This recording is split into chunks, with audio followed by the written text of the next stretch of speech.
All right, guys, well, I'm just going to call this craziness, insanity, honestly, whatever word you want to attach to it, I'm totally down for it. We have earnings craziness, we got insane Tesla price targets that honestly might not be so crazy, and just a wild week coming overall, so there's a ton to get to today, so let's just jump right into it. I just ask that you gently tap that like button and consider subscribing too. It's super easy to do if you like the truth without the hype. And we just made this call that when Tesla goes on sale, my group's gonna go on sale as well. That's right, when Tesla dips, the price is gonna dip for my group, where you can see all my buy alerts on Tesla in real time, get my watch list with price targets, 5 courses for free, direct access to me, and a ton more. Just check out the pinned comment down there and see if it's right for you. All right, so this week is basically kind of a continuation of last week for me in regards to earnings calls that are coming that are huge positions in my portfolios, kind of across all of them, to be honest.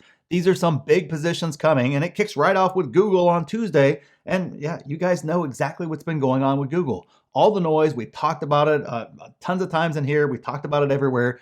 Google is just beaten down, and there's a lot of angst, a lot of anticipation for this earnings about what's going to happen. What are they going to say? Are they going to adjust guidance? You know, a lot of things like that. So if we see a beat and some reasonable guidance, or just kind of, hey, we've kind of right the ship, we're not really seeing a lot of the negatives that everybody out there is talking about, and a good plan moving forward, I think we could see a nice run in the stock because it's still beaten down.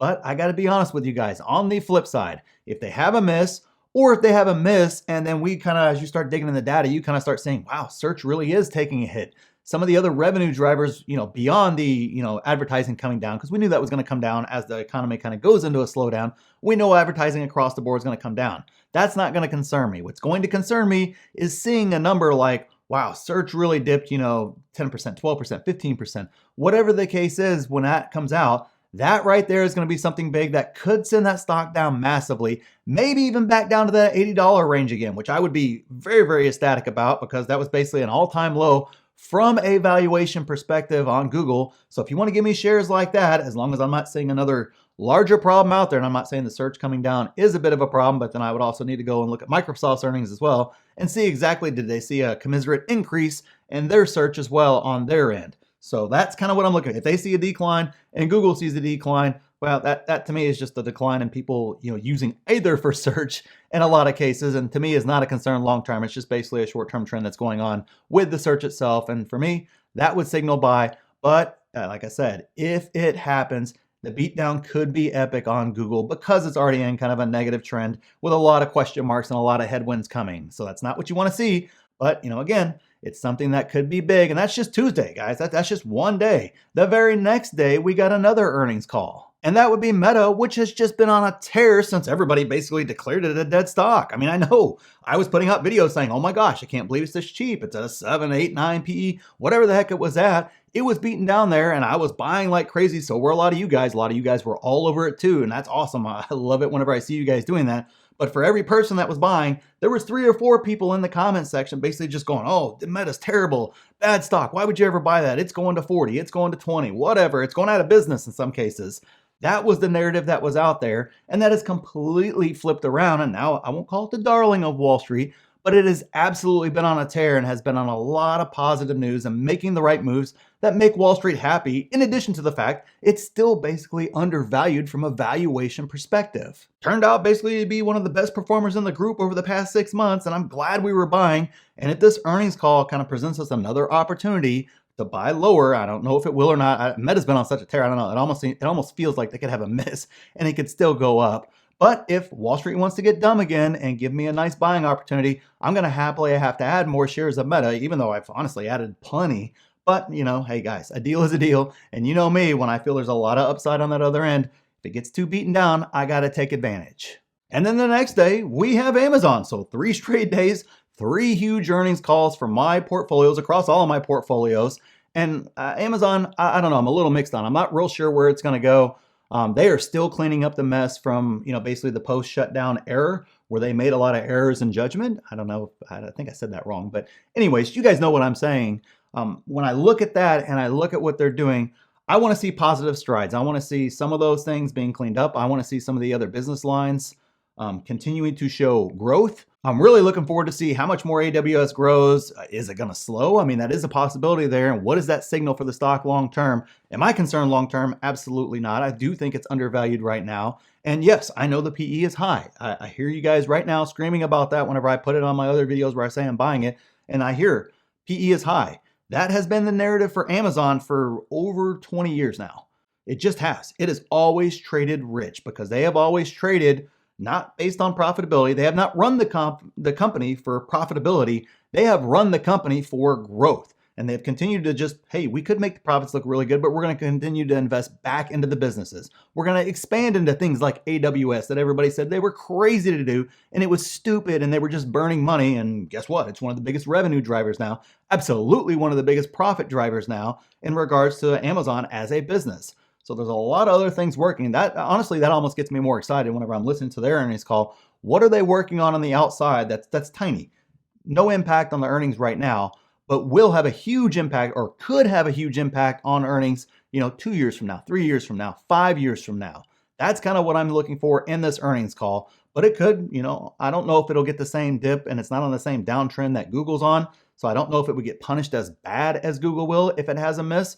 But there's a chance there we could get punished because it has had a nice little run from that $80 range or so up to over $100 now. So if we see that, could be a little bit of, red in the streets there for Amazon. So 3 huge earnings calls this week, and that basically follows up last week where we had a huge earning call with Tesla, which, to kind of give it one word, the word would be mixed. That's kind of the best way to describe that earnings call. Now we're going to discuss Tesla's earnings. Don't worry, it's coming. It's the next video after this one. I just had to kind of add one more little special, I guess we can call it interview into it. And for those of you guys that are members of my group, go check the exclusive videos. I dropped that video there shortly after the earnings call for you guys. It's kind of a long form version. And then here on YouTube, I'll kind of put kind of the condensed version on here for everybody here because nobody wants to hear me talk for that long. Let's be honest, guys. But that's coming. Don't worry. Just need to add in that last piece, and then that'll be coming up next after this one. But it was a Tesla heavy week and Tesla heavy weekend with all kind of the chaos around the earnings and kind of, like I said, guys, they were mixed and kind of all the noise and all the narratives around it and everything else going on with it.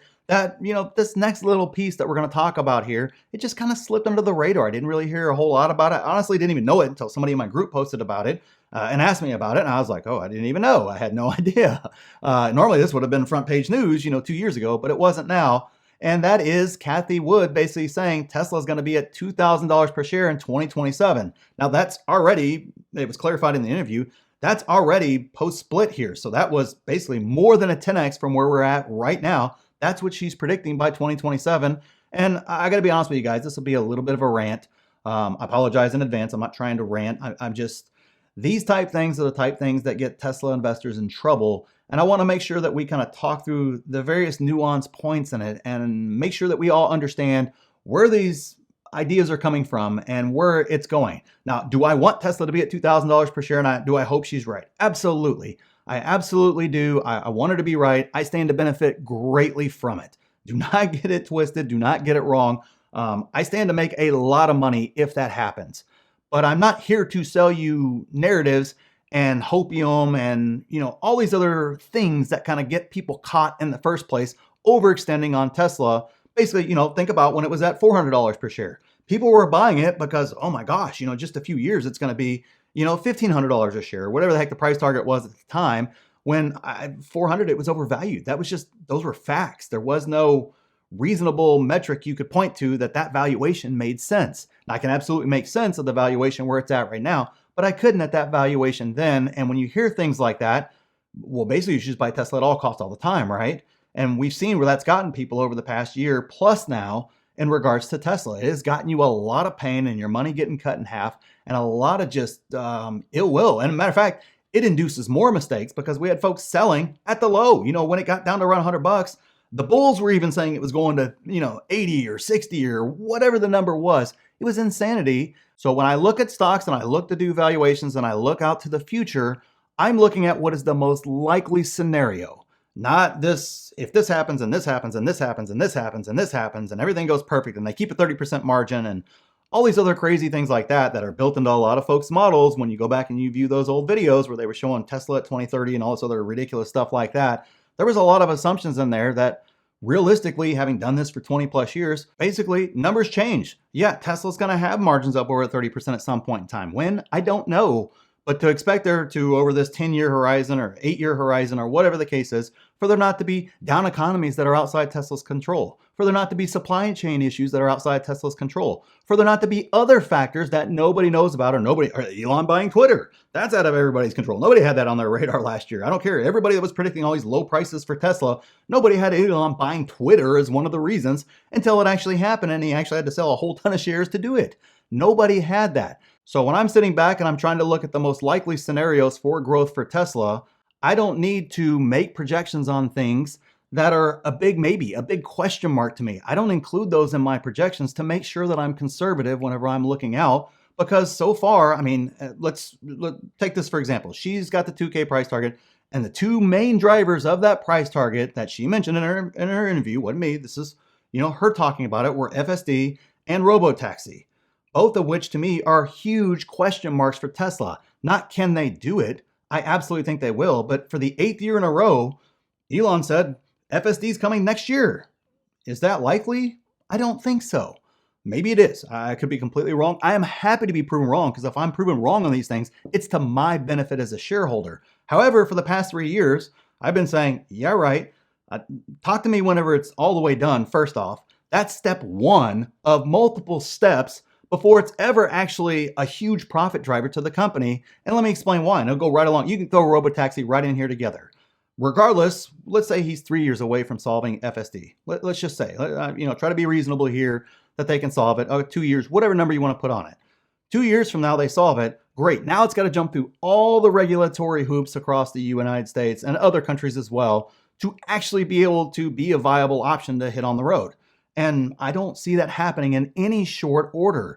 All the narratives around it just expect that, hey, they can just roll it out there, just have it done, and you can just use it. And that's not true at all. That's not how regulation works. And if you don't think politics in this country specifically right now is not divided 100% to a point to where anything like this is going to not create controversy, it already does. You see it in the news all the time. I mean, my gosh, there's a car fire and it's a Tesla. It's headline news across every freaking news station out there. Another car catches fire and you might hear about it in the local paper.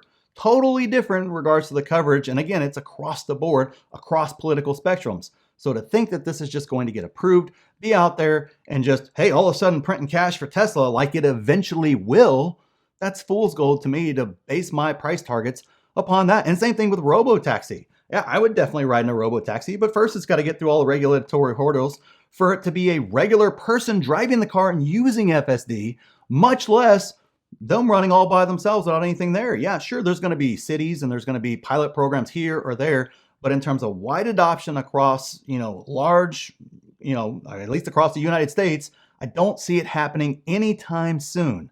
Definitely not by 2027 in terms of that being all the way there, in terms of it being one, working, two, being adopted, and then, one, working, two, being it's regulatorily approved, and everybody, both sides of the aisle and all the different states and all the different local municipalities, everybody being on board with it, and then the consumer coming on board and actually buying it, using it, and spending the money that it would require to hit that $2,000 price target that Kathy Wood put out there. That's a far longer timeline than 2027, in my opinion. Now, if I'm wrong, awesome.